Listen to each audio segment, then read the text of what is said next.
welcome back to another episode of Bold in Christ. I do have Daphne here, my special guest. Hey y'all, hey. Hey. Thank you so much for last season feedback. I did get a lot of feedback when it comes to getting to know Nay. Who is Nay? Like who is Nay really?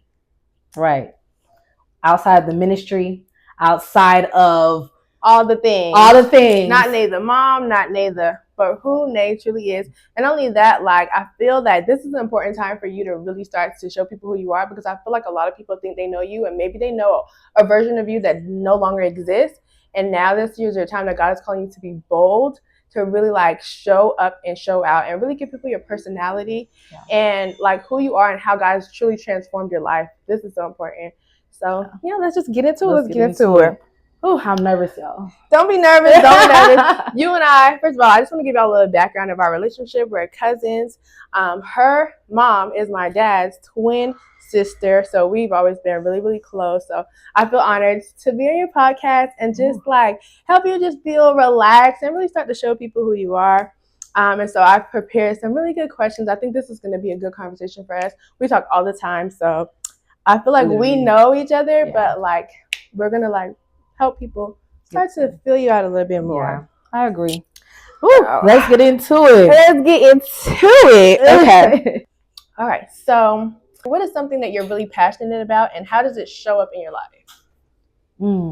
Currently, what am I passionate about now? Right now, I can say I'm passionate about doing what God called me to do. Right, I want to be obedient. Reason being, I say that I've noticed all those times I have been doing things my way, Nay way, and I'm hard-headed, beyond hard-headed, and it got me into things that I could have definitely prevented. Yeah. So I just feel like in this season, I definitely want to be obedient, even though it's going to take out my comfort zone. I'm passionate about just doing God's work when it comes to serving, when it comes to even spreading the gospel, because right now the times are pretty hectic. Yes.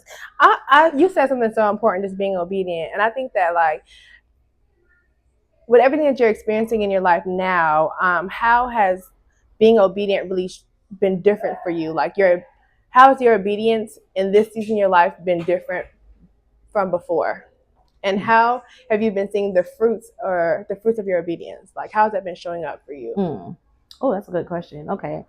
So before, when I would hear the word obedience, I would hear like something that I have to do, which I necessarily don't want to do. It's like, let me just hurry up and do it so I can get this done with.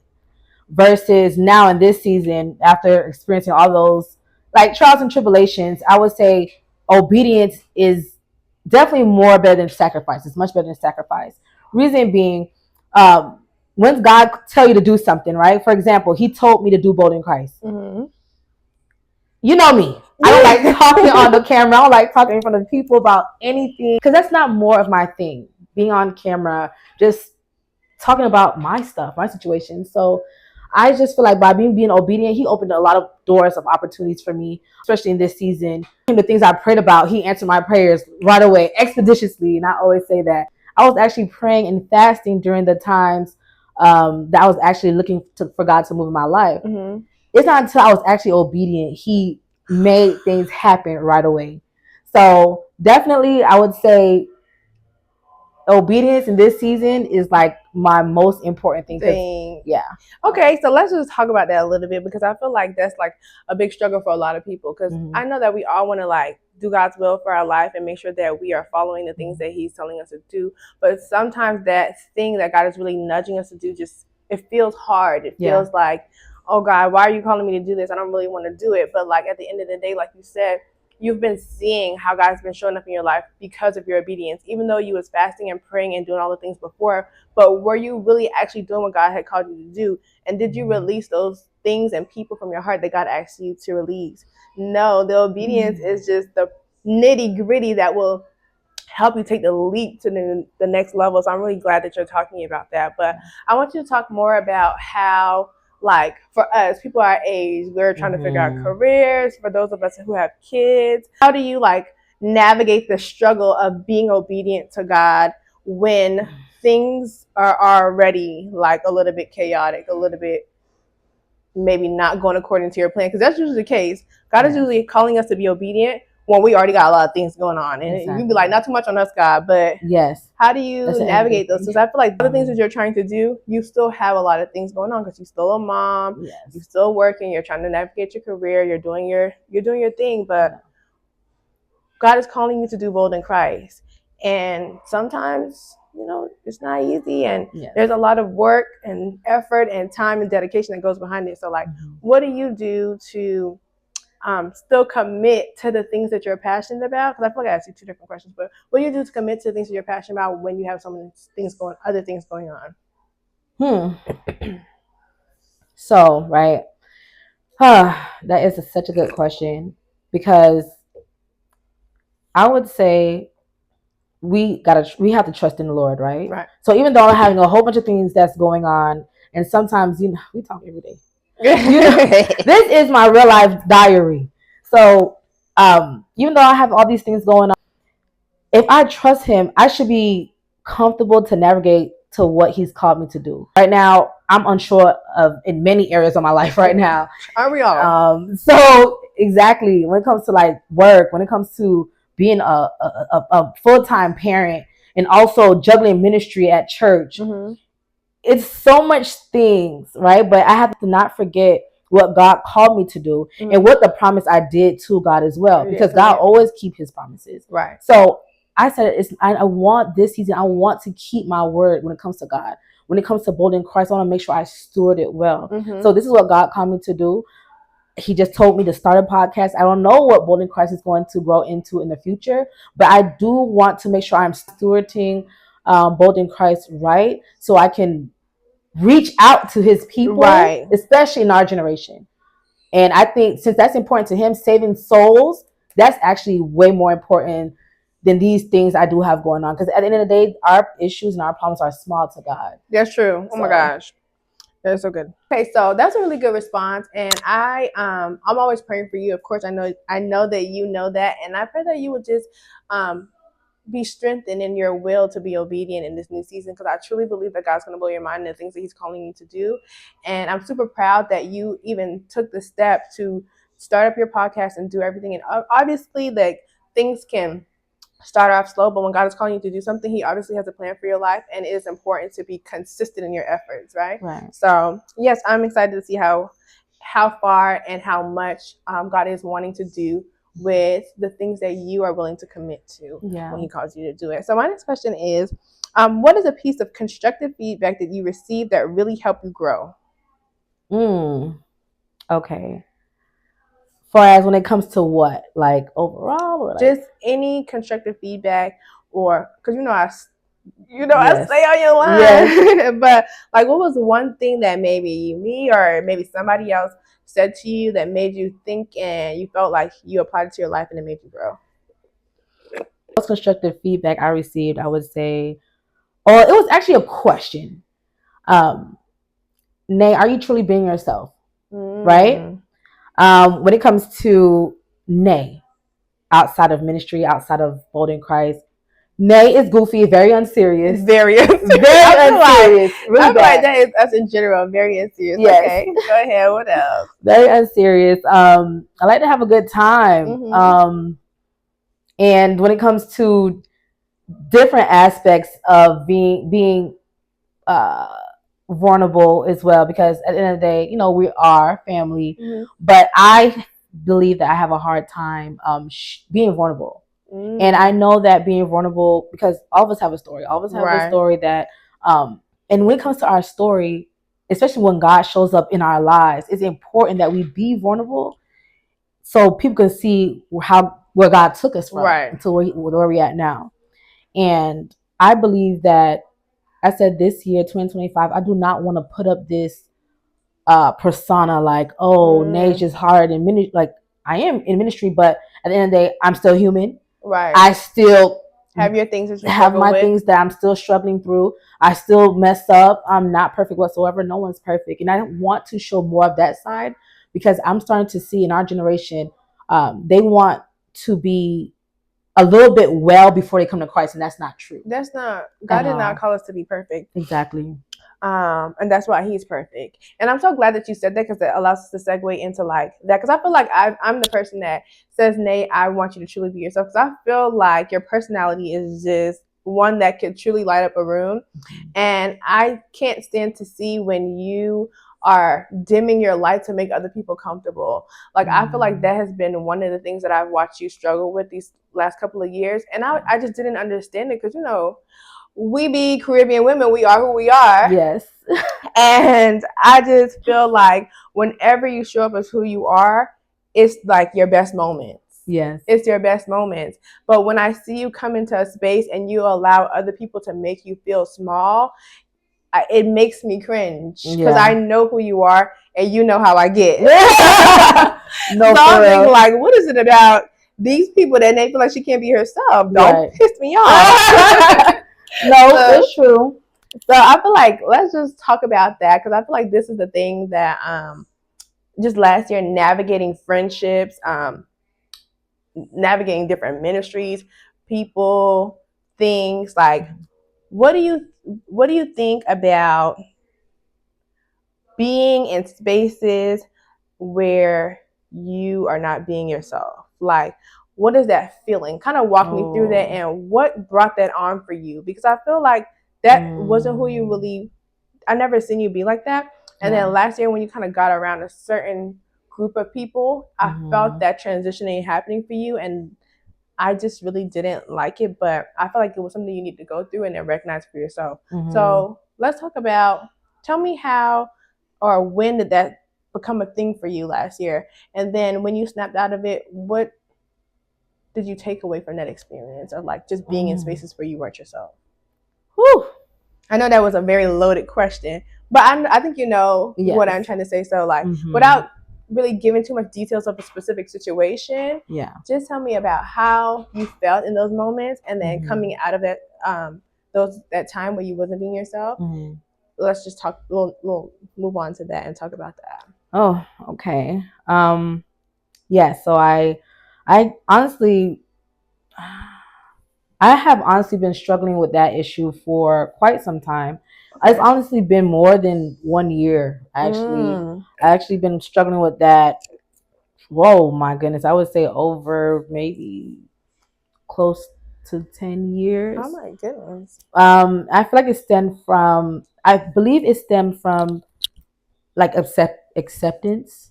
I wanted to be accepted. I wanted to be accepted. So when it came to people I would consider important to me, I would calm down a little bit. You know, my personality is vibrant, loud, and out there. And it could be a group of people that I consider important to me where they're not so calm. They're really serious. They're really, put together and things of that nature. So I believe that maybe my personality was too loud or I was doing too much. And sometimes they will even say, hey, now you're doing too much. And I would always hear you're doing too much. So this is where I will catch myself, calming myself down, dimming my light. And how it felt when I would dim my light, I didn't feel good. It made me feel insecure because I was unsure of myself. I didn't know either to be, it's like the loud, like the real Nay want to be out there and just be me freely without no judgment, just don't have no care in the world. And then battling, oh, maybe I should calm down doing too much. I don't want to look, what they would say, ghetto. Or I don't want to seem loud or rambunctious, or like you're trying to be the attention seeker or anything. Correct. Like yeah. And I did not want to seem that way, especially around those particular people. And then when I did get into ministry, I got around a certain type of people again where I had to do the same thing again. Which let's just pause right there because I feel like this is a thing where a lot of people, especially people our age, they kind of struggle like coming back to God because of that very reason. Like I feel like sometimes people, they forget where they came from. Yes. They get into ministry, they get on a high horse, and they try to make other people coming, or new people coming around that feel like they need to be smaller or they need to present themselves a certain way so they could be accepted by you. When God accepted you as raggedy as you came. Correct. And I just don't like that. And I felt like that kind of happened to you. last year, even though you said you've been experiencing this but last year was really like a drag, because I felt like those people who were around you were the people who were really supposed to be like building you up and helping you, because they were already, some of them already like seasoned believers. Yeah. And this is not to talk about anybody or bring anybody down, but like we really do need to talk about how this happens in our community a lot, and why people are church hurt, and why they have such a strong hold against. I mean, they hold on to offense, because it's like they come into the church, everybody's judgy, or they're sitting too high. Who are you? Correct. God accepts all of us. And I just feel like if people just humble themselves and remember how ragged they were and how their situation was like whatever it was, and God still saved them, they would be reminded to be kind, to be soft, to be accepting, because that's what God has called us to do. Right. And so based on your experience last year and just being around people who were supposed to be your sisters in Christ supporting you, and then for that situation to unravel in the way that it unraveled, I ain't gonna lie, I was pissed off and ready to nuck if you buck.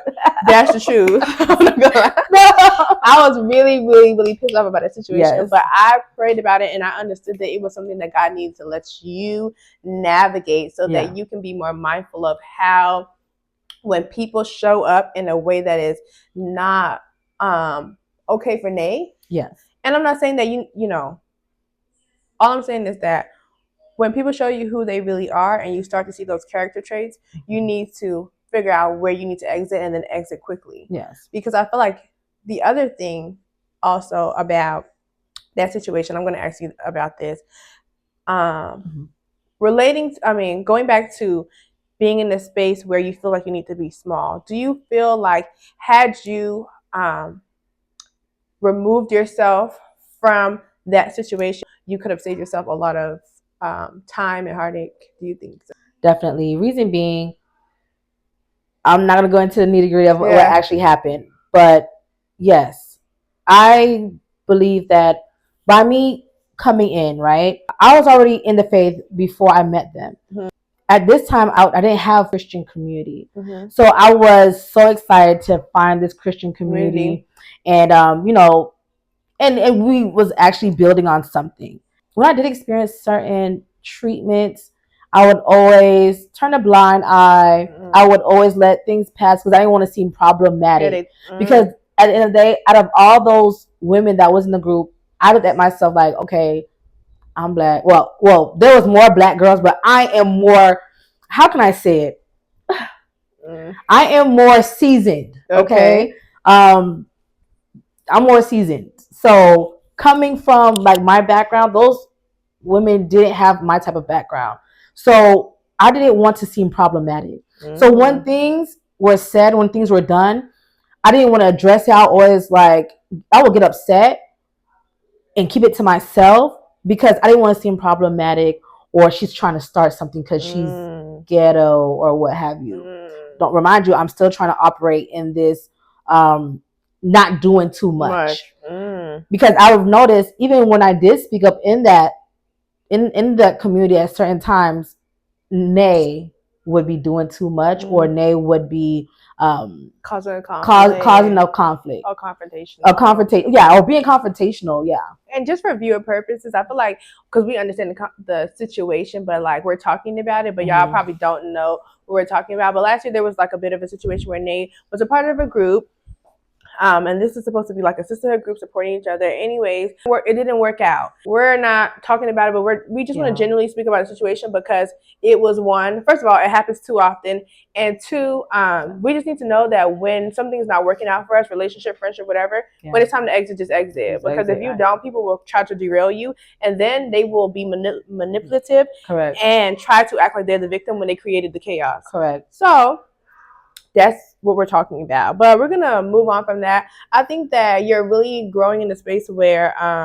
and this is, I'm saying this because obviously I know you, but I think you're really growing in a space where you are learning to be more comfortable, and you're accepting the people who accept you. Right. And that's where we are. Correct. Like, if you ain't for me and I ain't for you, that's okay. Yes. Let me go be for people who are for me, and vice versa. Correct. And I think that that's important for us to know in our the beginning of our 30s. But not only that, where God is calling you to, Nay, you have to make sure that you have genuine people around you, because if you don't, you will constantly find yourself stressed out about relationships. Yes. Friendship wise, however which way. Yeah. And I said this in this new year, even for myself, that's not something that I want to do, because I know that God is calling us to greater things. Yes. And I just pray that He continues to bring genuine people who support us without malice, without jealousy, without any type of feelings, who love us for who we are and how we present ourselves to the world. Yeah. Versus people who will come in and try to dim light or make you feel like you're doing too much or grow envy of your anointing.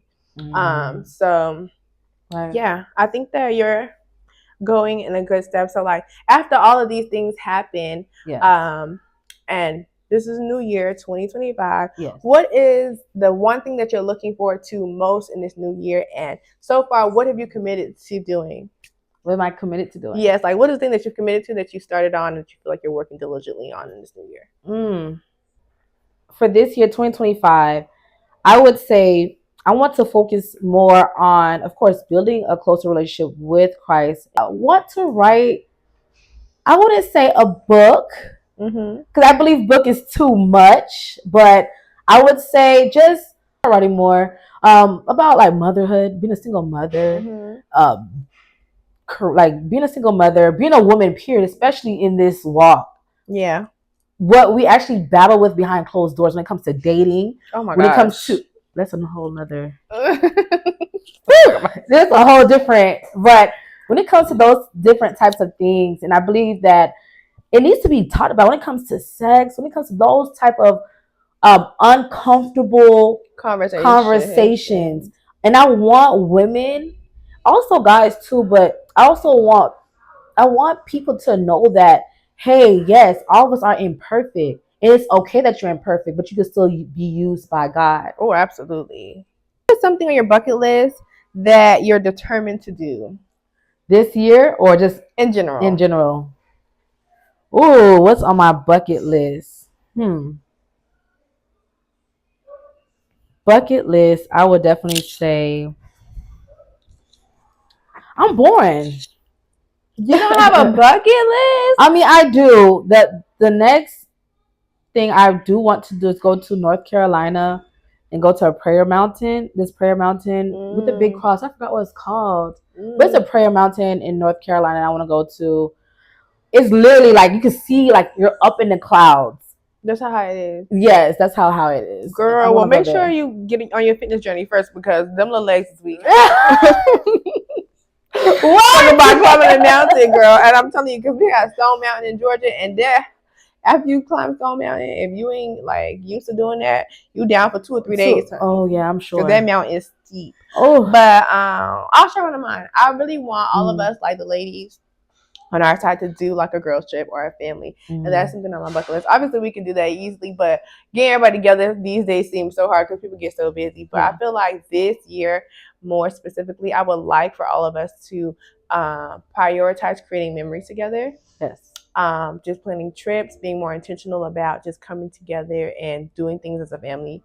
I feel like we don't have everybody, but the people that we do have, we can still do stuff with. And I think we just need to get over trying to include everybody and just plan stuff with the people that we do have, and like give each other experiences, but also have experiences together. Yeah. I also like I like that when it comes to like all the women in our family, I believe it is important for us to create memories together. Also, I believe like during that time, not also creating memories, but also addressing things as well. Girl. Addressing things as well. Not even with just with our family, but I've noticed in our culture when it comes to, not all now, but when it comes to women and families in a family setting, it's always some type of trauma of a sort that may be hindering. No, let's talk about it. Honestly, let's talk about it, because I feel like it's a big thing in Caribbean families, especially Haitian, Bahamians, Jamaicans. Like, and I feel like a lot of your viewers or people who follow your page can relate to this. Excuse me, about how like women in the family always, first of all, always have to be the strongest, and secondly, like there be so many things that happen, like you said, so many dramatic things, and like nobody wants to talk about it at all. They just want you to keep going on with your life, carrying all of these things, and they just be trickling down all their trauma, some of them, to us, our children. Right. And then they just pretend like and nothing is happening. No. And honestly, I want to talk about that. How have you, like, just, how do you feel like some of the things that has maybe happened to your mom or maybe other women in our family, how do you feel that that has affected you as a woman? I feel like we both can talk about it, but like, since, you know, how do you feel like that has affected you? And then I would like you to elaborate on why you feel it's important for us to have these difficult conversations with our mom. Wow. Okay, so I can say a trauma that happened when I was younger that does affect me now, which I need to be working through therapy. That you will be working through in therapy. Yes, that I will be working through in therapy. So, you know, my mother, my dad got divorced and what have you. Even during the divorce, my mom seemed to be strong. She never really expressed her feelings, how she felt during the divorce period and even after. So I never really see my mom express herself, her feelings. Even like sometimes she was not the type to also say like she loved us ever. And I noticed when I grew up, of course, now I have a hard time expressing my feelings. My best friend actually, she told me like, "Hey, Nate," and it made me look at myself like really think about. It made me reflect because she was saying, "Hey, Nate, like you're an amazing friend, but you lack empathy. You don't know how to show empathy." And you know, when she said that, I was like, okay. And as she was speaking, I'm like, wow, I don't, because at the end of the day, I even thought about my son. Yeah, I tell my son I love him and I kiss him, but not often, not so often. I noticed when it comes to relationships, like clearly friendships, and when it comes to dating as well, lacking empathy is definitely affecting me in areas that are super important when it comes to relationships. So I would say by my mother's trauma when it comes to not expressing her feelings, I've noticed that I'm unable to express my feelings. And also show empathy. That is, which is super important. Well, let me ask you this, and not to cut you off, but do you feel that if your mom was more expressive, she would create a space for you to be more expressive? Yes, definitely. Even sometimes where I would, and even now, bring up certain things or conversations to my mom. She don't want to talk about it. She doesn't want to talk about it. She wants to just shut it off or change the subject. It's short and dry, and that's it. Yes. Honestly, I feel like this is like so very important because this happens a lot. And I feel like nowadays, like we're adults now. I feel like even if our parents felt that there were certain things that we couldn't understand or we wouldn't understand when we were younger, it's so important for us to know about it now. Like it makes a difference in our experiences. And it makes a difference on how we navigate life. It makes a difference on, like, it will help us recognize learned behaviors. Because obviously, because your mom is not very expressive, and she's not, that's my aunt, I know her. It's been something that you have struggled with because I feel like it's hard for you to open up about how you truly feel about things because you feel like you always have to suppress your feelings. And that's not what God intended for us, literally. And I just feel like there's a certain freedom that is attached to being able to openly express what it is that you feel about any given situation, and it improves your communication. It improves the way that you express love. It changes the way that you express love. But not only that, it changes the way that you receive love. That's true. Yeah. So, like, what is something that you think that is important for you? Because you said your friend said that, you know, she feels like you don't express empathy, and it made you self-reflect. So what are you going to implement now in your life that's going to change that for you? For you, the way that you mother, the way that you show up for your friends, the way that you show up for other people relationship wise, now that you've recognized that that's something that that you're struggling with? So definitely being more intentional when it comes to when they express something to me or when they express their feelings, not be so dry, because I can't tend to do that. Be dry and just look. Because literally, because I feel like sometimes it's hard for you to put yourself in other people's situation. And I'd be like, Nay, this and this is going on. Okay, Dad, you're going to be all right.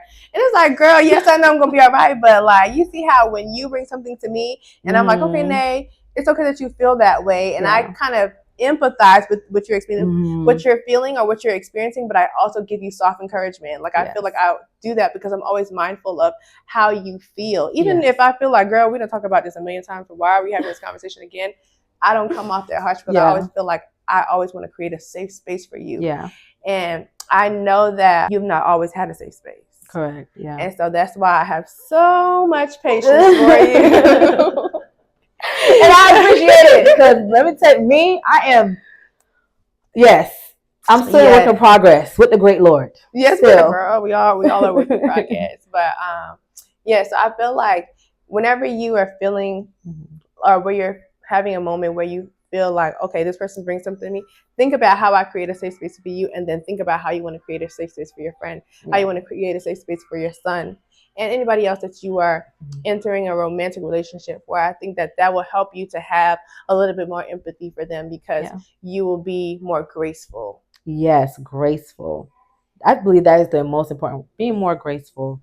Yeah. This is true. But also, I think that now that you're like in your 30s, and maybe it might be difficult and we all praying for Auntie Girl, but I think that you should start trying to have more intentional and intimate conversations with your mom. And even if you know how she can be. I'm sorry for rolling my eyes. I love her, I do. But I think that this is the time in our life where we should start having these conversations with our mom, asking them about their experiences and letting them tell us their story.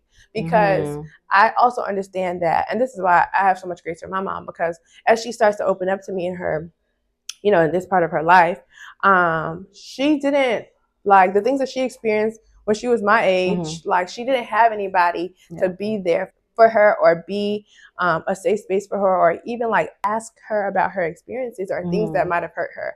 And sometimes people get so used to not having that, they only know how to suppress what it is they feel. And so that's true. Even though your mom is difficult, you have to try, like, just pray and ask God to just allow your mom to begin to open up to you. And you have to be softer with her.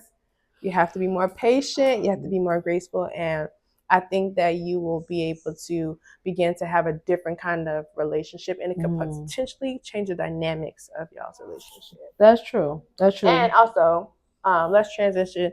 It's like being a mom. So who is Nay the mom? Like, the mom. Nay the mom. Like, let's talk about your son and like how has motherhood changed your life? Oh man, my stinker. Motherhood, oh my goodness. Nay as a mom is funny, loud, crazy. He's a boy, so I'm a boy mom. Rough. We do tussle. We do play fighting. Sometimes. It's, I don't know, motherhood is amazing. It's amazing. That's nothing I will not change. Major is my son, if no one knows. I do have a son. He's 7 years old. Super smart, so funny, ball of energy and so much personality. And I love that about him. He's just always himself. Yeah. But also like a little personality can really light up the room. Can, definitely. Yes. And he saved me. He definitely saved me because even before I wasn't pregnant, I was out in the world and doing all types of crazy. Yes. Thank God for grace.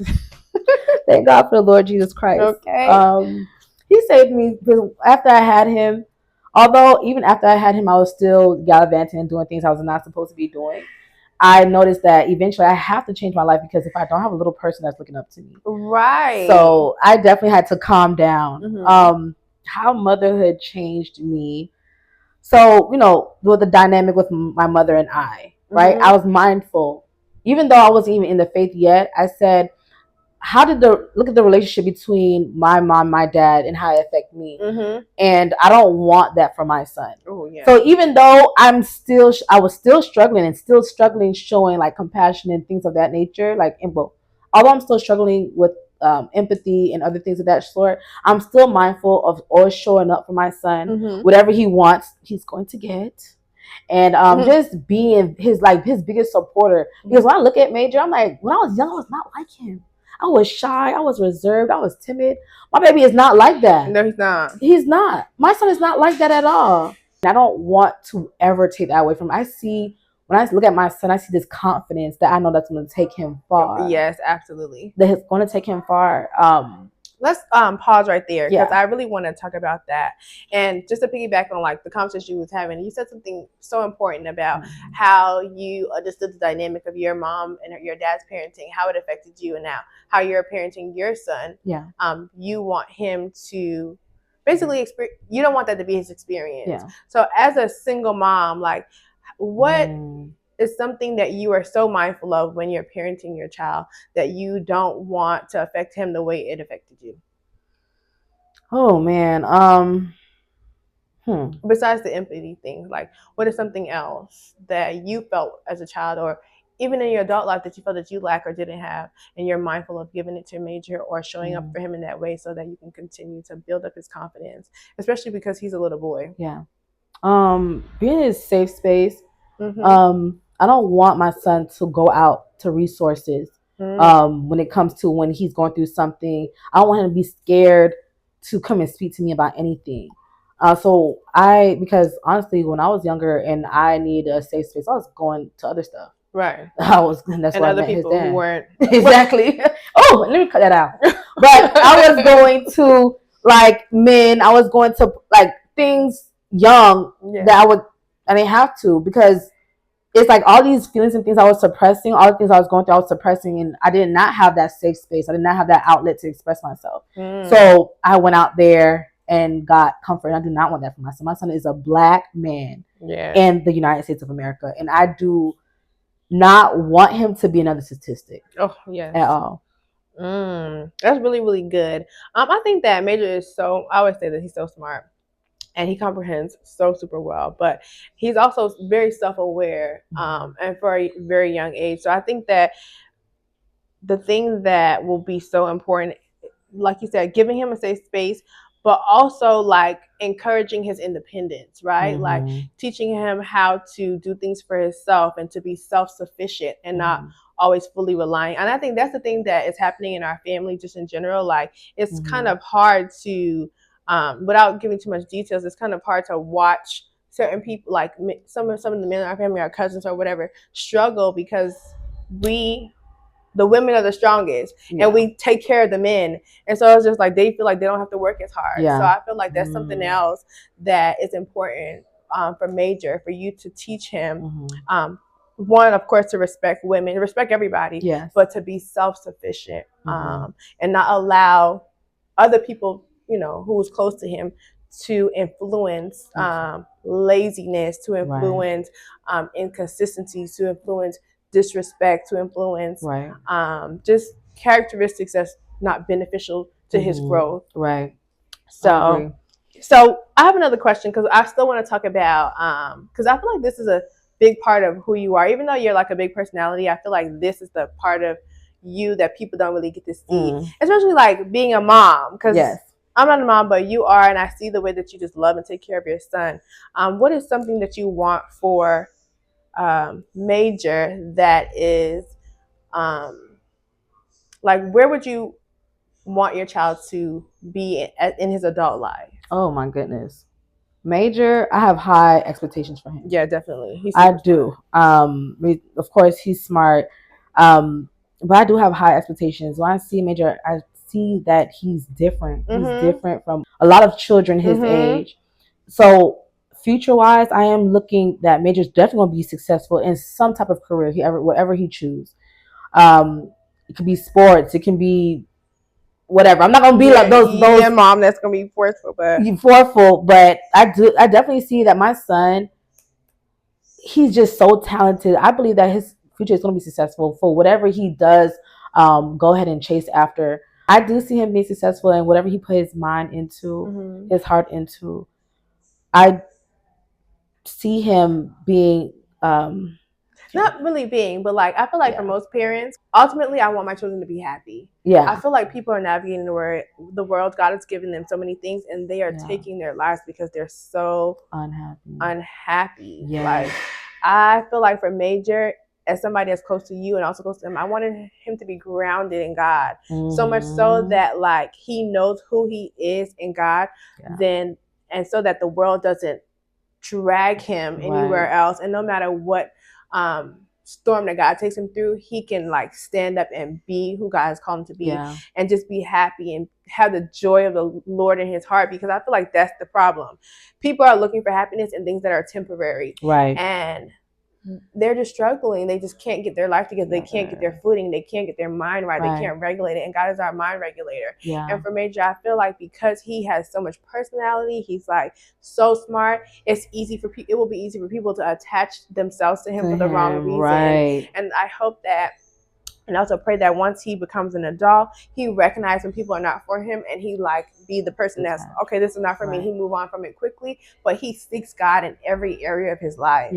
So I think that he's gonna be fine. I think that you're doing an amazing job as a mother, Major, and he's doing so well. And I pray that God just brings somebody else into your life who will also just be a good example for him, and a good masculine example for him as he gets older, and just show up for him in the way that he needs, like as like another person, another support, another person to encourage him, you know, because it's good for his mom to encourage him, but also like I feel like he needs that male encouragement, and I think he's gonna be okay. How do you handle situations when you feel overwhelmed or out of your comfort zone? That's a real question, or what? It's a real question.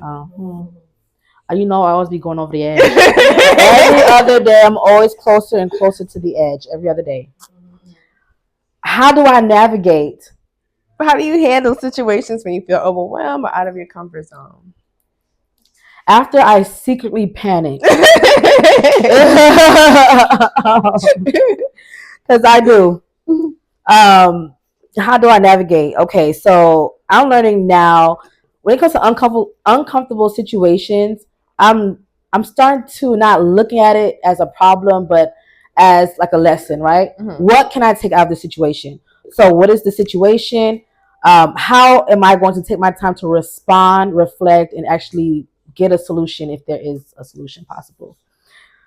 I pray to the good Lord. But I feel like first you call me. I do. Like, damn, I'm so bad. And then I'm like, talk you off the ledge. Yes. My name, just relax. Just calm down. Yes. Or you call Ken. So you can't get me on the phone. Yes. I know how you get. If I cannot get in contact with her, I have to call my best friend. And they talk me off to the ledge. And after they talk me off the ledge, I calm down.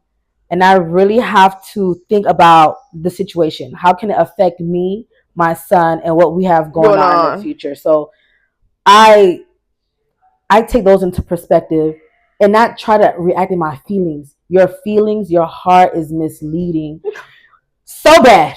Say it again, honey. I think us women, we need to stop. We have to be more maturely emotional because it can either make or break us. Girl, there's plenty of people sitting in jail now because they have emotional reactions. Exactly. That is so true. Oh my gosh.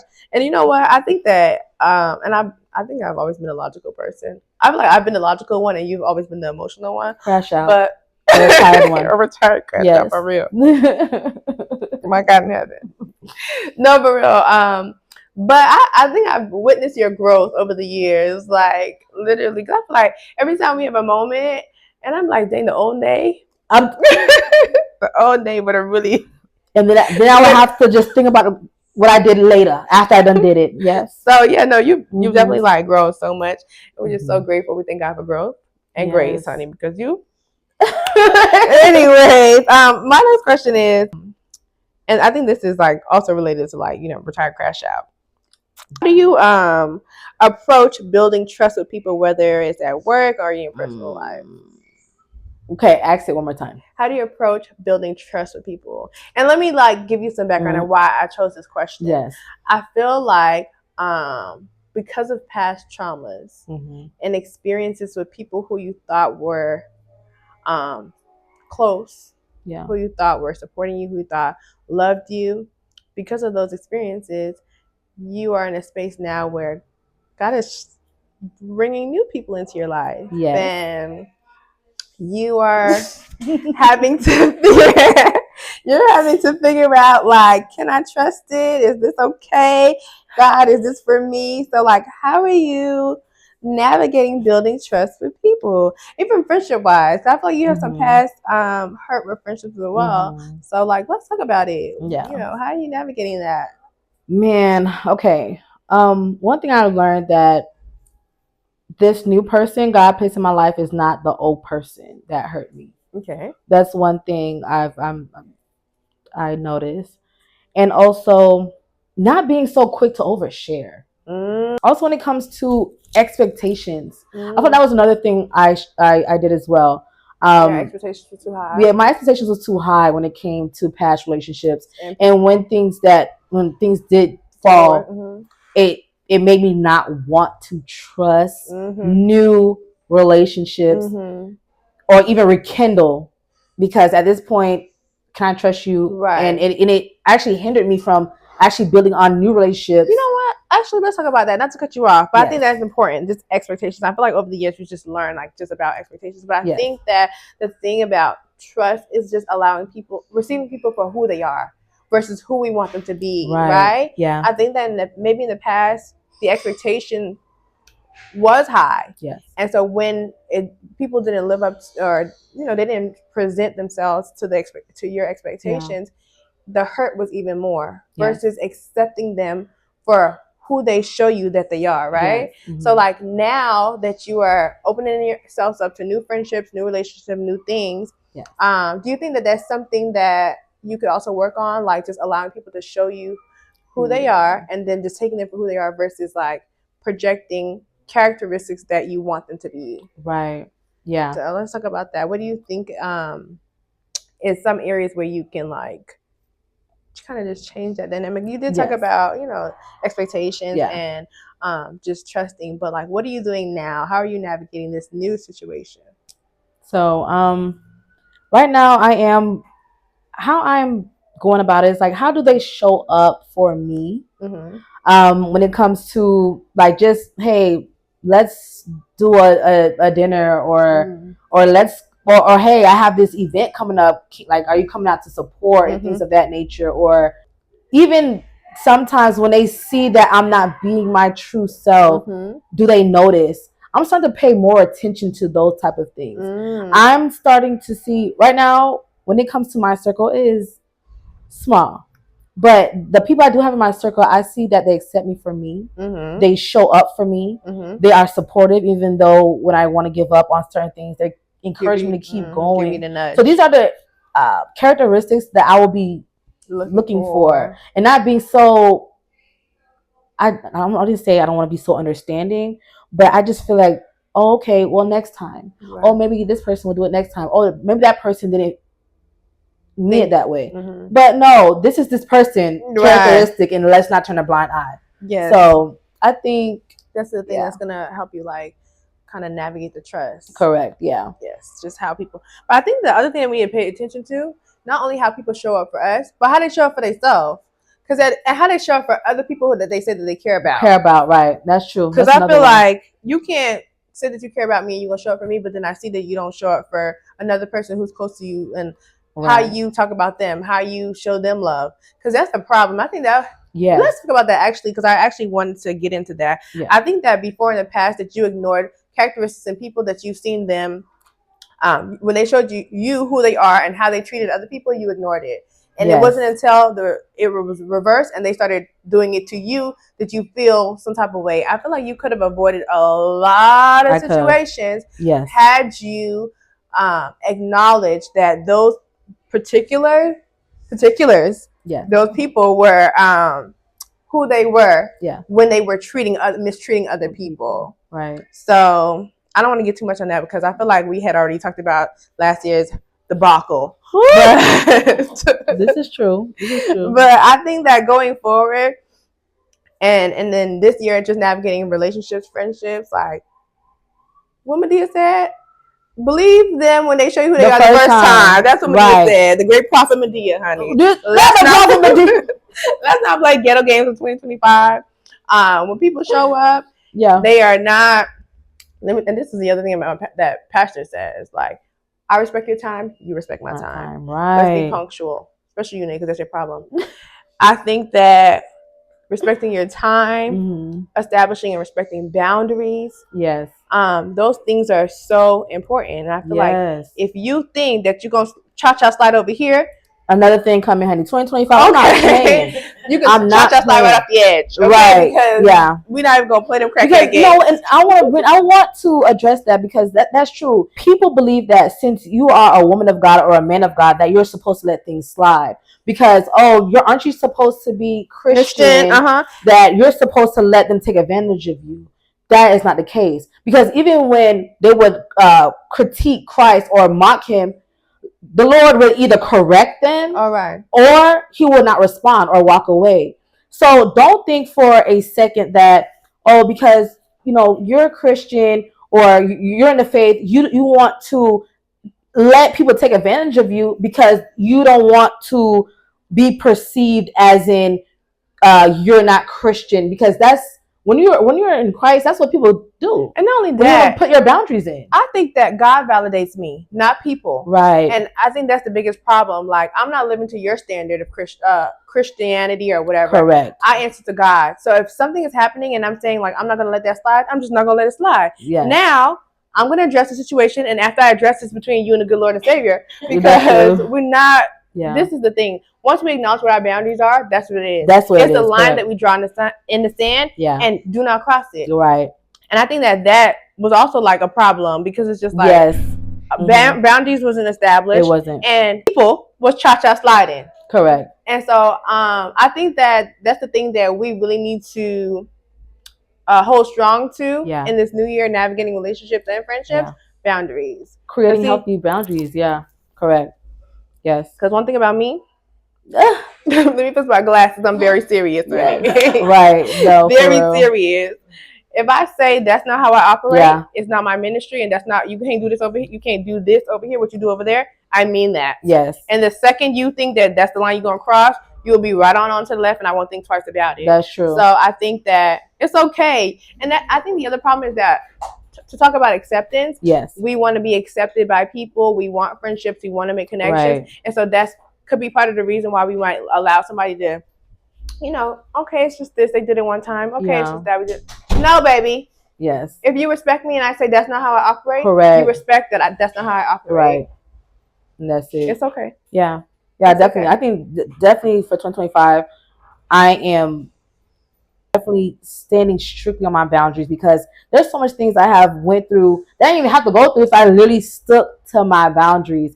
And honestly, I was at that point where I don't want to let them know, keep reminding them of my boundary because I don't want them to feel any type of way, because I will also try to be so understanding to save other people's feelings. No, it's okay to be a God-fearing person and have your healthy boundaries. If you feel that, even if that person's saying, oh, you're tripping or you're doing too much, they're not meant for you. Exactly. Exactly. So, and only that, I feel like, how could you take me seriously if I have to keep correcting you? Right. If I say this is a boundary, if I say this is something that I don't like, if I say I feel like you disrespected me and I gave you the grace of letting you know that's how I felt and don't let it happen again, and you do it again, that means you don't respect me, and we don't tolerate disrespect. So we don't tolerate disrespect. Definitely not tolerating in this new year. So I feel like just taking control of how you want people to treat you. And I always tell you this, like, people will treat you the way that you let them treat you. Yes, this was correct. Literally. I've noticed that. They will. Because I just feel like you just can't come in my face playing ghetto games. Correct. You just can't. Because. And you know what I've noticed?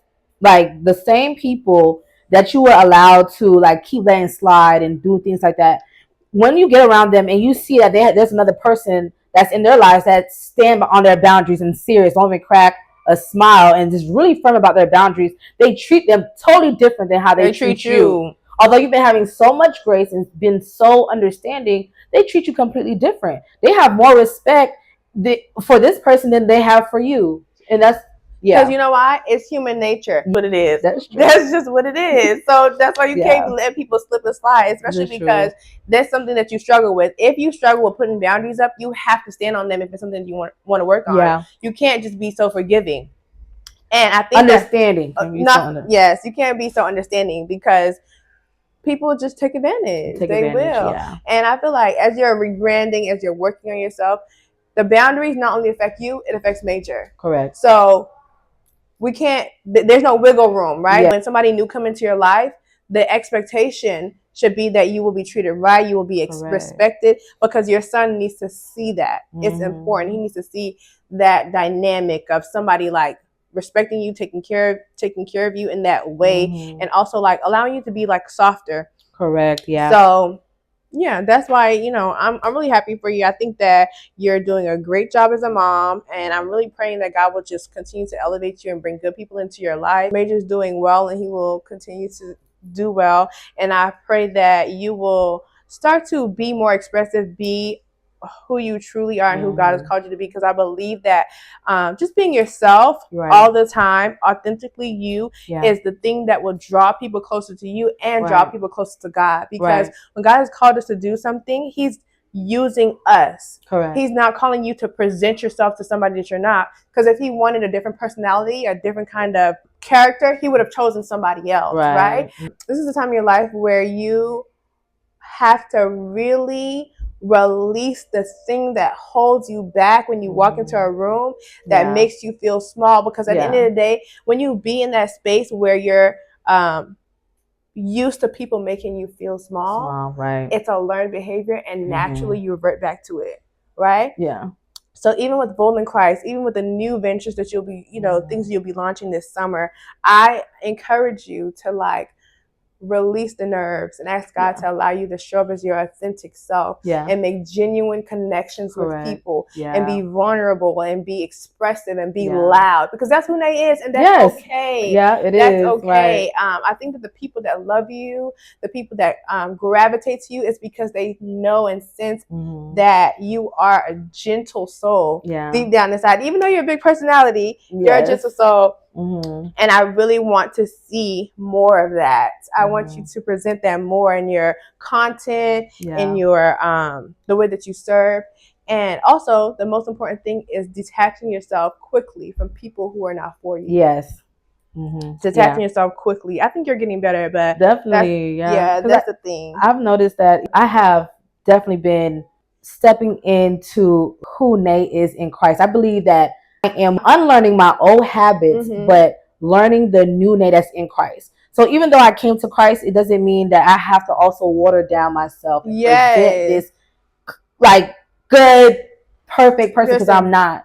No one is. Right. And I believe that, and another thing as well that I would say that would bother me in the past, I believe that I wasn't good enough because how I spoke, how I speak. I believe that, how we see these preachers out there, how we see these big, people that is in the faith and that has these big platforms, they speak and they carry themselves a certain type of way.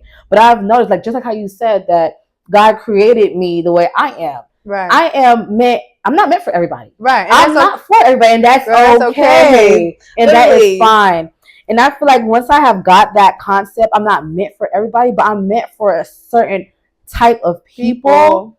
It made me say, like, hey, if you were still out in the world and you saw you how you are right now, that you're perceiving to be, would you come and follow Christ? No. Because see, nobody likes the performative, but I feel like but the people who you will connect with, they will connect with you because they will see something in you that relates to something in them. And that's why when God is calling you to do something, you have to be yourself, because you don't know whose life is going to be affected just because you're being yourself. You don't know who will change, who will surrender to God, because Nay showed up in the most genuine form, and she connected with something in me. Her spirit connected with something in mine, and I felt the presence of God because of who she is, right?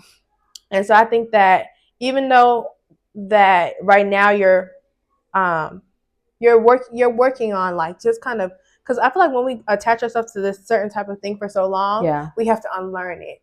And I think that for both of us, we're unlearning things that we've gotten used to. But when God is calling you to higher things, you have to shed things that hold you down. Definitely. You have to, and you have to move into spaces comfortably and boldly, because that will allow us to be more obedient. Yeah, definitely. So yes, I'm super excited for everything that you're doing in this new year. I hope that God just continues to work in you and through you. And I'm always praying for you. Of course, you know that I'm like your number one cheerleader. And I was so honored to be a part of your podcast. Like, you just continue to grow and relax Yeah. and be who you are. And yeah, I thought this is good. Yeah. So let me ask you this. Was there anything else what do you want people to know about Nay that they don't know about Nay? Before you answer that question, Yes. I want to say this, and this is important over the whole podcast. Okay. Because maybe Nay won't say it, but I'll say this.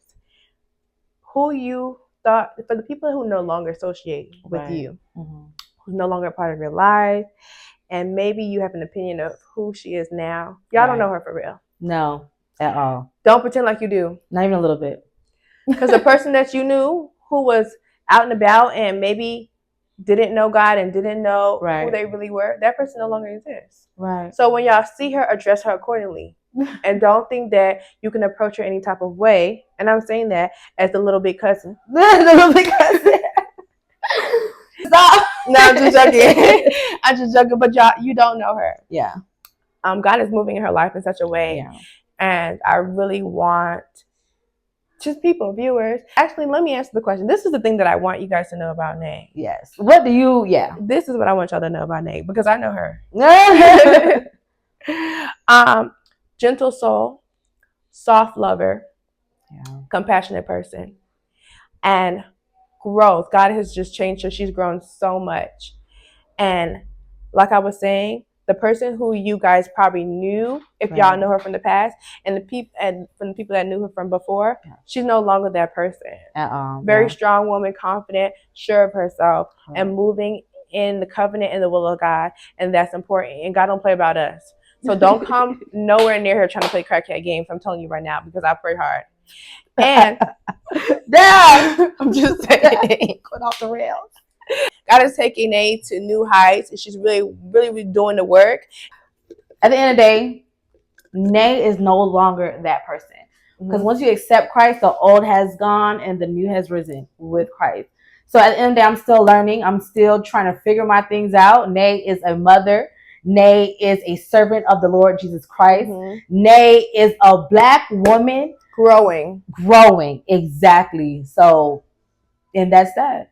And of course, I'm so happy to have you guys. As you guys are seeing me grow, I'm definitely going to go ahead and be more intentional when it comes to posting about Nay, about what's going on behind the scenes, because at the end of the day, we have to be more transparent. Yes. Because real life is happening. Life is life. Right. And I feel like people need to see you actually like living. Yes. Because, you know, we present ourselves weekly, we put ourselves together nice, but a lot of things is happening in the background, and that's the thing that people will be able to relate to. Because, you know, your struggles is everybody else, could be somebody else's struggle. So definitely. This was good. This is so good. This is so good. I'm so happy you came. Oh my goodness. Well, thank you guys so much for tuning in for another episode of Bold in Christ. Do not forget to like and subscribe. Like right now, the like and subscribe button is like down there. Yes, follow the page and follow me on Instagram at @dap_the_extraordinaire.